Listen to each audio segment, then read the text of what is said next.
오늘 말라기 보겠습니다. 말라기 1장 1절부터 5절입니다. 말라기 1장 1절부터 5절입니다. 여호와께서 말라기를 통하여 이스라엘에게 말씀하신 경고라. 여호와께서 이르시되 내가 너희를 사랑하였노라 하나 너희는 이르기를 주께서 어떻게 우리를 사랑하셨나이까 하는도다. 나 여호와가 말하노라. 에서는 야곱의 형이 아니냐. 그러나 내가 야곱을 사랑하였고 에서는 미워하였으며 그의 산들을 황폐하게 하였고 그의 산업을 광야의 이리들에게 넘겼느니라. 에돔은 말하기를 우리가 무너뜨림을 당하였으나 황폐된 곳을 다시 쌓으리라 하거니와 나 만군의 여호와는 이르노라. 그들이 쌓을지라도 나는 헐리라. 사람들이 그들을 일컬어 악한 지역이라 할 것이요 여호와의 영원한 진노를 받는 백성이라 할 것이며 너희는 눈으로 보고 이르기를 여호와께서는 이스라엘 지역 밖에서도 크시다 하리라. 아멘. 이 말씀에 제목을 붙인다면 내가 너희를 사랑하였노라가 됩니다. 주님의 핵심 메시지는 내가 너희를 사랑하였노라예요. 말라기는 이제 구약 성경의 마지막 책입니다. 이 말라기 선지자는 구약의 마지막 선지자예요. 이제 말라기의 이 마지막 음성이 그치고 신약에서 세례 요한이 광야에서 외치기까지 약 400년이 걸립니다. 그래서 우리가 400년을 하나님의 침묵의 시간이다라고도 이야기해요. 뭐 주님과 백성의 관계가 단절된 것이 아니고 하나님의 말씀이 희귀했던 시절이 바로 그 400년인 거죠. 우리가 말라기를 읽는다는 것은 그렇기 때문에 구약에서 옛 언약을 받은 그 백성에게 주신 하나님의 마지막 공식적인 음성이다. 그것을 듣는 것이다. 라고 받을 수 있습니다. 그 침묵이 시작되기 전 주께서 마지막으로 남긴 말씀이시기 때문에 소중하죠. 그리고 그 의미가 무엇인가 우리가 잘 들어야 될 내용이 있다는 거예요. 당시가 언제인가 시기적으로 보면 이 말라기 선지자가 활동했던 때는요. 바벨론 포로에서 백성들이 돌아와서 약 이제 주전 5세기 한 중반 정도 됐다고 봅니다. 이 스룹바벨의 인도로 백성들이 돌아와요. 성전을 재건하죠. 그리고 에스라와 느헤미야와 같은 이런 영적인 지도자와 어떤 사회적인 개혁을 이끄는 지도자들이 그들을 새롭게 했던 그 시대의 거의 끝자락입니다. 백성들은 분명히 약속의 땅으로 예언의 말씀 그대로 돌아왔어요. 무너졌던 성전도 재건했습니다. 겉으로 보았을 때 회복이 잘 이루어졌어요. 그런데 그들이 맞닥뜨린 현실은요, 겉모습과 다르게 자신들의 기대와는 너무 많이 달랐어요. 그들이 그렸던 것은 뭐 이사야 선지자든지 아니면 에스겔 선지자든지 그런 하나님의 예언의 말씀을 전하던 자들이 가르쳐 주었던 그런 어떤 영광스러운 회복, 모든 나라가 시온을 향하여 몰려온다라는 그러한 영광스러운 회복을 그렸다는 거죠. 왜냐면 예언의 말씀이 있었기 때문에. 그런데 그것과는 너무나 달랐다는 거예요. 그러니까 어떻게 보면 그들은요, 하나님 나라 완성에 대한 그림을 마음에 그렸지만 그것을 보지 못했다라고 생각할 수 있어요. 대신 그들 앞에 놓인 것은요, 여전히 바벨론이 끝나고 세워진 이 페르시아 제국이죠. 그 제국의 속국이라는 초라한 신세를 면할 수 없었다는 거예요. 거기다가 뭐 가뭄도 있고 흉년도 있고 가난하고 그러다 보니까 무기력한 일상을 보낼 수밖에 없었다는 거예요. 기대감을 한껏 가지고 왔는데 가지고 와서 보니까 뭐 별다른 거 없는데 그리고 예전에 선지자들이 이야기했던 어떤 이스라엘을 중심으로 이루어지는 세계의 재편 뭐 이런 건 없는 거예요. 여전히 자기네들은 자기네들을 종삼고 있는 나라만 바뀌었을 뿐이지 제국만 바뀌었을 뿐이지 삶은 그닥 변한 게 없다라고 느꼈다는 거예요. 허탈하죠. 여러분 20평 살다가 100평짜리로 옮겼다 한들 이 비유가 맞는지는 모르겠네요. 아침에 이런 비유를 해도 되나? 예를 들어서 이제 우리 주부님들 같은 경우는 집이 아무리 커져도 남편이 안 바뀌면 뭐가 달라집니까? 사실 그렇잖아요. 딱 그런 느낌이에요. 뭔가 이제 그 회복이 돼서, 우리 다시 예루살렘을 재건하고 막 꿈에 부풀었어요. 그런데 와서 보니까 이제 바벨론 제국에서 이제 페르시아 제국으로 바뀐 것 외에 자기네들의 일상은 뭐가 다른가? 이 생각이 드는 거예요. 많이 달라졌죠. 그러나 그들의 기대감에 미치지 못했다. 이게 분명히 있어요. 그 삶도 녹록지 않은 거예요. 말은 맞지만 결국 이 말의 중심은 무엇입니까? 남편만 바뀌길 보니까 자기가 안 바뀐 거예요. 좀 이해가 되시는지 모르겠어요. 자기가 안 바뀐 거예요. 그러니까 예배가 무너지더라는 거예요. 집이 바뀌고 삶의 모습이 바뀐 것 같았는데 결국은 자기가 안 바뀌니까 예배 드리는 것도 심드렁해집니다. 그래서 뭐 제사장들이요 나중에 어떻게 되냐면 원래 재물에 흠이 있으면 안 되잖아요. 아무거나 다 받아요. 백성들도요 그냥 흉내만 돼요. 이 예배라는 것이 그냥 흉내예요. 그냥 아유 예배 드려야 되니까 가서 드려야지. 그리고 막 흠 있는 재물 막 갖다 바쳐요. 그리고 이제 또 그 구약의 제사장 제도에서 11조는 생계거든요. 근데 이제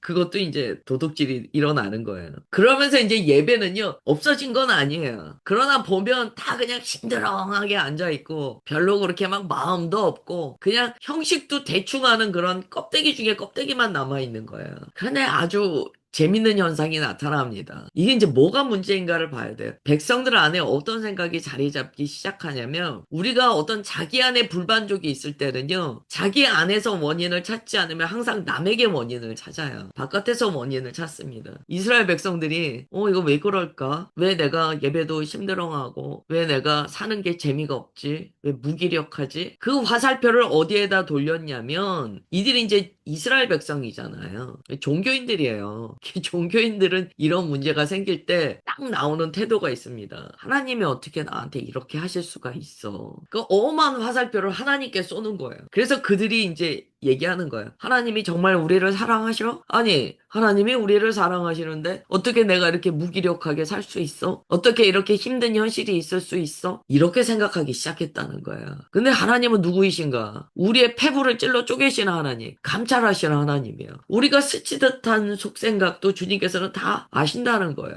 주님께서 다 아셨죠. 바로 이러한 배경에서 말라기서가 쓰여졌습니다. 그렇기 때문에 말라기서는요, 이 문체가 좀 달라요. 어떻게 다르냐면 지금 배경된 백성들의 생각을 말씀드렸잖아요. 그러다 보니까 말라기서가요 논쟁 형식으로 쓰여졌어요. 이해가 되실 거예요. 왜 논쟁 형식으로 쓰여지는가? 백성들 마음에 불만이 있다는 거예요. 불만족의 상태라는 거예요. 하나님에 대한 이런 원망의 마음이 있는 거예요. 자기는 돌아보지 않아요. 자기 안에 문제는 안 봐요. 오직 남 탓을 하면서 자기 안에 있는 이런 불편함을 남에게 전가시켜야 되는데 그 대상이 하나님이 되신 때예요. 그래서 하나님께서 말라기를 통하여 말씀하시는데 이때 이제 논쟁 형식이 나오게 됩니다. 이건 기억하시면 좋을 것 같아요. 그래서 하나님께서 진리를 선포하시면 백성들이 거기다가 답을 합니다. 우리가 언제 그랬어요, 주님? 이거 참 우리가 해석해 봐야 돼요. 주님과 이렇게 논쟁하는 자리까지 가고 나니까 주님께서 말씀을 안 하기 시작하셨더라. 그렇게도 볼 수는 있다는 거예요. 사람이요, 자기 자신을 못 보고 계속 주님만, 주님 이거 안 해주시네? 아, 주님 이거 잘못하셨네? 아, 이거 주님께서 나한테 이렇게 힘들게 하시네? 그런 패턴으로 생각하기 시작하잖아요. 이게 지금 말이 아니에요. 마음이에요. 마음에서 계속 주님께만 책임을 전가하기 시작하잖아요. 그러면 침묵기가 올 수 있다는 거예요.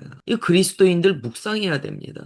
주님과 나와의 관계에서 언제부터 언어가 사라졌는가? 음성이 사라졌는가? 만약에 이런 경우라면 마음을 돌이키셔야 돼요. 여러분 매번 논쟁만 하는 사람과 누가 얘기하고 싶습니까? 매번 싸우는 사람과 누가 얘기하고 싶겠습니까? 하나님과 인격적인 교제를 한다는 것은 인격이신 하나님과 대화하는 거예요. 인격이신 하나님께서 매일 투덜거리고 불평하고 누가 그런 사람과 이야기하고 싶겠습니까? 이거 우리 잘 생각해 봐야 돼. 이거 묵상해야 되는 문제입니다.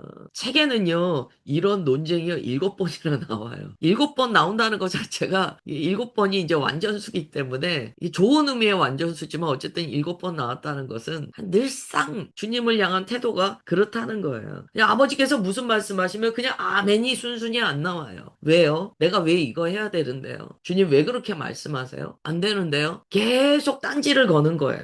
그 반박하는 마음, 그 냉소적인 마음, 거기에 대한 하나님의 응답이 침묵이었을 수 있다. 이건 묵상이지만 그리스도인이 이런 묵상이 된다면 자기 자신을 돌아봐야 돼요. 2절에 딱 나오는 게 그거예요. 하나님께서 어떻게 우리를 사랑하셨습니까? 이거 딱 그거예요. 딴지 거는 거예요. 그래서 1절에 주님께서 이렇게 말씀하세요. 여호와께서 말라기를 통하여 이스라엘에게 말씀하신 경고라. 이 경고라는 것이 히브리어로 마사라는 단어가 쓰인데요. 이게 무거운 짐을 이렇게 내려놓은 상태가 아니고요. 이 무거운 짐을 자기가 딱 지고 있는 그런 상태를 의미합니다. 즉 무슨 얘기냐면 이 말씀은 무거운 말씀이다. 경고가 그런 뜻이에요. 이 말씀 무거운 거야. 무겁게 들고 있어. 아무렇게나 가벼이 여기지 말라는 거야. 귀뚱으로도 안 듣는다 그러죠. 그냥 듣고 흘려버리지 마. 이거 하나님의 경고의 말씀이야. 이게 말라기야. 그렇다면 이제 우리가 하나님의 어조를 보았을 때 구약 시대의 마지막에 말라기가 남겨졌다는 것은 주님께서 경고하시고 400년 동안 그들의 삶을 보셨다는 거예요. 근데 또 한편으로는 그 후에 세례 요한이 광야에서 구약의 마지막 선지자로서 외치고 예수님께서 오신다는 것은 그 400년은요, 백성의 절대적 절망의 시기입니다.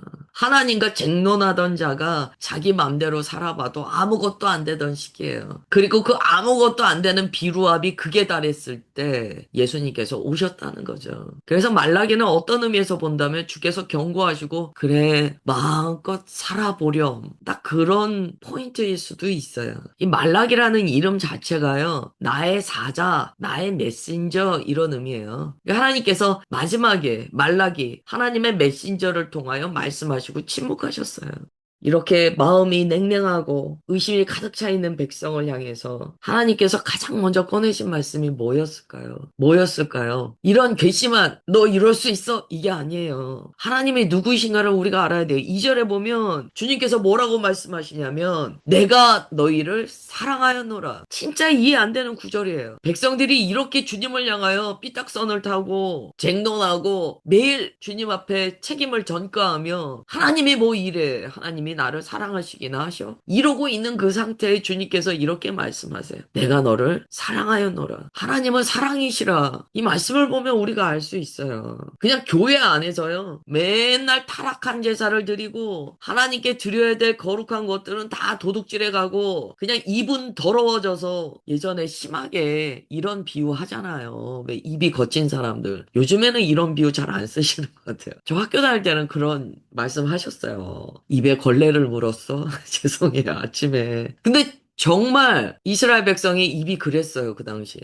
비유하자면. 정말 걸레를 문 것처럼 냉소적인 말들이 아무렇지도 않게 나왔다는 거예요. 그렇다면 하나님의 생각에 따지실 수도 있잖아요. 근데 그렇게 안 하셨다는 거예요. 주님의 첫 마디는요, 얘들아, 내가 너 사랑했다. 이 말씀이에요. 그냥 오늘 여기까지만 묵상해도 돼요. 이게 하나님이시죠. 이게 하나님의 마음이시고, 하나님은 사랑이시라. 라는 그 말씀에 그냥 결정체인 상황이죠. 주님께서 이 말씀을 왜 하시냐면 얘들아 내가 너희들에게 경고의 말을 전하는데 오해하지 마. 너희들 사랑해서 하는 말이야. 오해하지 마. 혼내는 거 아니야. 사랑해서 하는 말이야. 제발 우리가 주님의 마음을 알아야 되죠. 사랑해서 그러시는 거예요. 일부러 막 우리를 고생시키시는 게 아니에요. 사랑해서 그러시는 거예요. 하나님께서 이렇게 말씀하시는데 백성들이 충격적으로 대답합니다. 주께서 어떻게 우리를 사랑하셨습니까?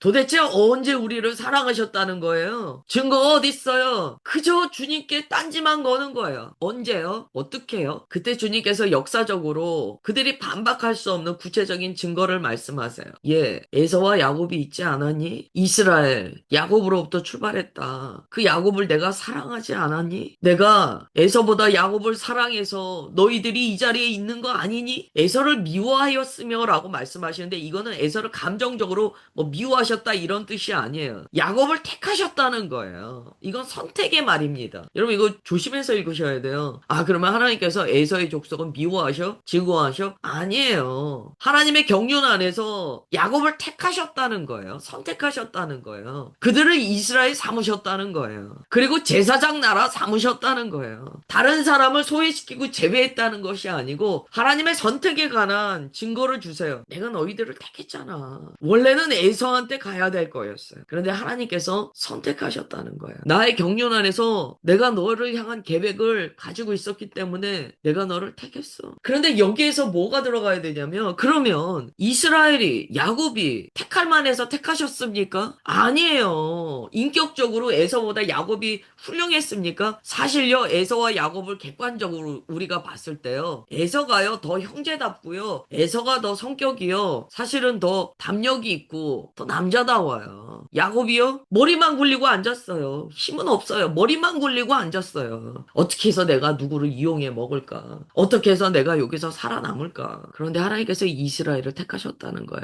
은혜의 말씀을 하시는 거야. 그게 은혜야. 너희들 은혜 받은 자들이야. 왜 자기가 은혜 받아놓고 그냥 주님 나쁘다고 얘기하는 거야. 잘못됐다고. 70년 만에 돌아와 성전을 재건했습니다. 그런데 그들이 삶이 어려우니까요. 끝에 가서 하는 얘기가 주님을 향한 원망이더라는 거예요. 여러분, 삶이 어려워도 주님 원망하지 마세요. 주님의 계획을 신뢰하시고 자기 안에 고칠 것들을 바라보세요.